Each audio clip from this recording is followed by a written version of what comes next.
Netflix. It's the end-all be-all of streaming services. This company pays millions of dollars to pick up shows that you completely forgot existed, anime that nobody in the States was probably ever going to see legally, and movies that you probably haven't watched in over 10 years. And instead of asking the question, how can Netflix better itself, I ask the question, how can I make a shitty internet show about me watching all the movies on my Netflix watch list? Here's the answer.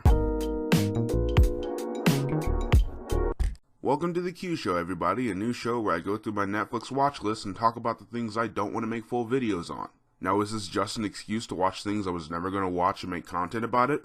Yes, but let's not waste any more time, let's get into some fucking movies. Cam. Cam's about a cam girl who gets locked out of her account and then realizes that it's been taken over by a duplicate of herself. And this one's okay. I made a whole Instagram post talking about how good it was after my initial viewing, but after rewatching it, I realized that it's just alright. It's a fine movie for like the first hour, but the message gets too overbearing. Every single character in this movie becomes an asshole all of a sudden, and the ending is complete shit. The main character's final choice makes absolutely no sense. It's an example of putting themes and a message over making a cohesive film. Also, this is apparently supposed to be a horror movie, but it's really not. There's no horror, no scares, nobody dies, it barely even classifies as a thriller. All there is the main mystery with a dumb fucking answer that comes like 30 minutes before the movie ends. The movie's alright, it's fine I guess on the first viewing, but if the script was just rewritten just one more time, if it was just tweaked a little bit, I probably would have liked it. But now, I'm probably never going to watch this ever again. Terrifier. Speaking of Netflix horror movies not scaring me, Terrifier is a gory comedy about an undead clown killing people on Halloween. How original. It's not scary, the gore isn't that bad, there's not even any tension. I got mildly tense at one point in this movie, and the outcome was so balls to the wall ridiculous that I'm not going to tell you. As a matter of fact, I'm not going to tell you anything. I want you to see this on your own. No, scratch that. I want you to watch this with a group of friends. It is the most fun you'll have with a modern horror movie. I promise you. There is a scene where a woman gets sawed in half and it just goes on, and the clown is just making these dumbass faces the entire time, ruining all the body horror. I cannot make this shit up. I know the movie's supposed to be campy, but at least give me something terrifying, something to latch onto. When one of your first big scares revolves around a clown spreading shit on a wall, that's when you lose me. On the horror standpoint, on the comedy standpoint, it's fucking amazing. Watch this movie with friends, preferably while you're plastered, and you will not be disappointed. Soul Searching. Damn, that's a clever title. It's actually really smart. I really like that title. Anyways, this movie has a lot of potential. Its premise is extremely interesting. It's set in the 80s and it revolves around Korean teens from around the world coming together at summer camp to learn about their heritage. And it's directed by a Korean American, meaning this topic is close to home. It's even based on a true story on what happened at one of these summers. But this movie has a lot of shit holding it back. From weird camera angles to there just being too many subplots. There are just too many characters and too much shit going on at once. And the movie feels like it's 3 hours long because of this.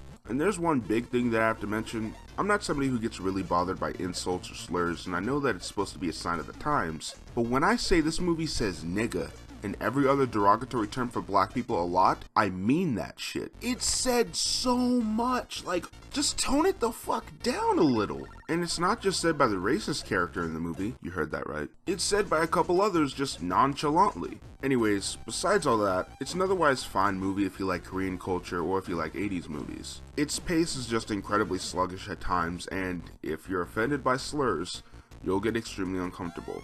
Watch at your own discretion. The Fundamentals of Caring. I absolutely and wholeheartedly love this movie, and because I want you to watch it, I'm not going to summarize it. Just know that I've watched this movie more than any other on this list. Now we all know that Netflix doesn't have the best track record of representing different kinds of people. Their content usually goes for starting a conversation rather than telling an honest story with true representation. This movie covers caregiving, divorce, a character with muscular dystrophy, loss, and none of it feels too peachy, too cynical, or even too bland. I honestly don't know how to explain it. It just feels like this movie actually gives a shit about its audience's intelligence. I still love this movie as much as I did on my first viewing. The characters are likable and understandable, and the movie does its best to make them feel like real living people. It's an incredibly funny movie, and I always have a good time when I watch it. And you should definitely do the same. Crystal. spelled with a K, because you're fucking cool. This movie is really fucking weird. It takes the idea of an 18-year-old interested in a mom with a kid around his age, and it goes completely off the wall with it. This is just a small thing, it's not really a criticism towards the movie, but everybody is understandably shocked when the main character is interested in this woman. They're shocked for like 5 minutes, then they just accept it and move on. Probably because there is so much weird shit going on in this movie. The movie does its best to juggle everything, and to its credit, I was never bored. I had a good time from beginning to end. But while everything was being juggled, I think there were some things that were lost along the way. Like some little things were just forgotten. One character specifically has a bad past with his father that's hinted towards early in the film. Then this character's mom's ex-boyfriend arrives in the film, and he's acting like kind of an asshole, so I thought that that was his dad. But then halfway through the movie, they reveal that the character's biological dad fucking killed himself. Why didn't you just tell me this earlier? Why did you let me believe that T.I. was his dad for like half of the film? Besides that, there's just some funny ideas and completely bizarre moments. The third act alone is fucking bonkers and worth a watch. I say give it a chance if you like goofy romantic shit, and if you also like some little comedy sprinkled in. It's a nice little movie, I'll probably watch it again if it's still on Netflix, but I don't think I'll buy it physically. 16 Candles. 16 Candles isn't very good. It's boring and it's just hard to watch. The worst part is, I have no concrete reason why I disliked this movie in particular. 80s movies and rom-coms are my Jiminy Jam, and I can't really put my finger on why I dislike this one. But it's just not funny. It's not likable. Even the characters are fucking obnoxious. I couldn't even fucking finish it. I quit like halfway through. But Justice, long duck dong is automatically funny because dog means dick. Ha ha! Get it? No, it's not funny. Anthony Michael Hall's character is a rapist in the making, and that's not meant to be funny. I really think his character is a sexual predator. The love interest in this movie is a talking piece of wood with a box chin, and Molly Ringwald is an asshole.